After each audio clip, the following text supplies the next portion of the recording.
উপজেলা স্বাস্থ্য এবং পরিবার পরিকল্পনা কর্মকর্তা মহোদয়, উপস্থিত আছেন উপজেলা নির্বাচন কর্মকর্তা মহোদয়, উপজেলা প্রতিবন্ধী বিষয়ক কর্মকর্তা, উপজেলা প্রাথমিক শিক্ষা অফিসের কর্মকর্তাবৃন্দ এবং প্রাথমিক বিদ্যালয়ের প্রধান শিক্ষকবৃন্দ, সবাইকে জানাচ্ছি সালাম। আপনারা অনেকক্ষণ যাবৎ ধৈর্য সহকারে এই টাইফয়েড ভ্যাকসিনের যে বিষয়টা, এটা কিভাবে মোটামুটি শিশুরা কিভাবে রেজিস্ট্রেশন করতে পারে সেই বিষয়টা আপনারা জেনেছেন। আলোচনায় বেশ কিছু গুরুত্বপূর্ণ বিষয় উঠে এসেছে। একটা বিষয় বলা হলো যেটা যে মোবাইল নাম্বার কয়জনের রেজিস্ট্রেশনের জন্য মোবাইল নাম্বার, একই মোবাইল নাম্বার দেওয়া যাবে, বা জন্ম নিবন্ধনের বিষয়টা। তো যদি জন্ম নিবন্ধন না থাকে সেক্ষেত্রে প্রাথমিকভাবে একটা প্রয়োজনীয় ডকুমেন্টের ভেতরে আপনারা জন্ম নিবন্ধন বিষয়টাকে বিবেচনায় রাখবেন। কারণ আমাদের অনেক শিশুর কিন্তু জন্ম নিবন্ধন নেই, তারা স্কুলে যাচ্ছে, অনেক ভুরুঙ্গামারির স্কুলগামী বা স্কুলে যারা যাচ্ছে না তাদের থেকে অল্প বয়সের শিশুদের যদি জন্ম নিবন্ধন হয়ে যায় তাহলে তো সেটা আরও ভালো বিষয়। আপনারা হয়তো জেনে থাকবেন যে গত আগস্ট মাসে, অর্থাৎ আমি দায়িত্ব নেওয়ার পরে আমি যে পূর্ণাঙ্গ মাসটা পেয়েছি, সেই আগস্ট মাসে 0 থেকে 45 দিন এবং তার থেকে 365 দিন, অর্থাৎ 0 থেকে 365 দিনের নবজাতকের জন্ম নিবন্ধনে ভুরুঙ্গামারি কিন্তু 100%-এর বেশি অর্জন করেছে।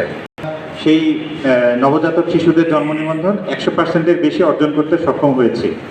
তো এই টাইফয়েড ভ্যাকসিনেশন ক্যাম্পেইনে যদি শিশুদের জন্ম নিবন্ধন না থাকে তাহলে আপনারা জন্ম নিবন্ধনটা করে ফেলবেন। সেক্ষেত্রে একজন প্রধান শিক্ষক মহোদয় যেটা বললেন যে উনি সম্ভবত তার ইউনিয়ন পরিষদের চেয়ারম্যানের বা ইউনিয়ন পরিষদ থেকে প্রয়োজনীয় সাপোর্ট বা সহযোগিতা পাচ্ছেন না, মহোদয়কে অবগত করবেন। আমরা অবশ্যই চেয়ারম্যান সাহেব বা ইউনিয়ন পরিষদের যিনি প্রশাসনিক কর্মকর্তা আছে তার মাধ্যমে আমরা জন্ম নিবন্ধন করে তারপরে রেজিস্ট্রেশন, টাইফয়েড ক্যাম্পেইনে রেজিস্ট্রেশন এর জন্য যা যা করার প্রয়োজন আমরা অবশ্যই আপনাদের প্রয়োজনীয় সহযোগিতা করব। ভ্যাকসিনেশনের বাইরে না থাকে সেটাই হচ্ছে আমাদের প্রত্যাশা। গত বছর অক্টোবর নভেম্বর মাসে আরেকটি এরকম ভ্যাকসিনেশন ক্যাম্পেইন ছিল, এইচপিভি ভ্যাকসিন। সেটা ছিল মূলত কিশোরীদের জন্য। সেটা নিয়ে কিন্তু এক ধরনের অপপ্রচার ছড়িয়েছিল যে এটার অনেক পার্শ্ব প্রতিক্রিয়া আছে, বা এই ভ্যাকসিনেশন গ্রহণ করলে ছাত্রীদের মাথা ঘুরে পড়ে যাচ্ছে তারা। তো এই ধরনের কোনো অপপ্রচারে আপনারা কান দেবেন না, কারণ আপনাদের এই যে আজকে যে ক্যাম্পেইন, সেখানে এইচপিএম মহোদয় কিন্তু খুব সুন্দর করে উনি নিজেও বক্তব্য বলেছেন এবং আপনাদের যে ভিডিওটি দেখানো হয়েছে ওখানে খুব সুন্দর করে এই ভ্যাকসিনেশন সম্পর্কে জানানো হয়েছে। এই ভ্যাকসিনেশনটি গ্রহণ করা থাকলে কিন্তু এই রোগটি থেকে আমাদের যারা কিশোর আছে তারা এই রোগটি থেকে মুক্ত হতে পারে।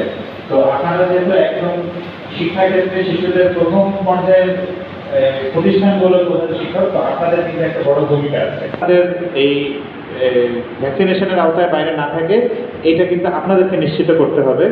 এবং আমি উপজেলা প্রাথমিক শিক্ষা অফিসের দৃষ্টি আকর্ষণ করব, তারা যেন দৈনন্দিন এইটা মনিটরিংয়ের আওতায় থাকে যে প্রত্যেকটি প্রতিষ্ঠানে প্রত্যেকটি শিশু যেন রেজিস্ট্রেশন করে এবং যথাসময়ে ভ্যাকসিনেশন গ্রহণ করে।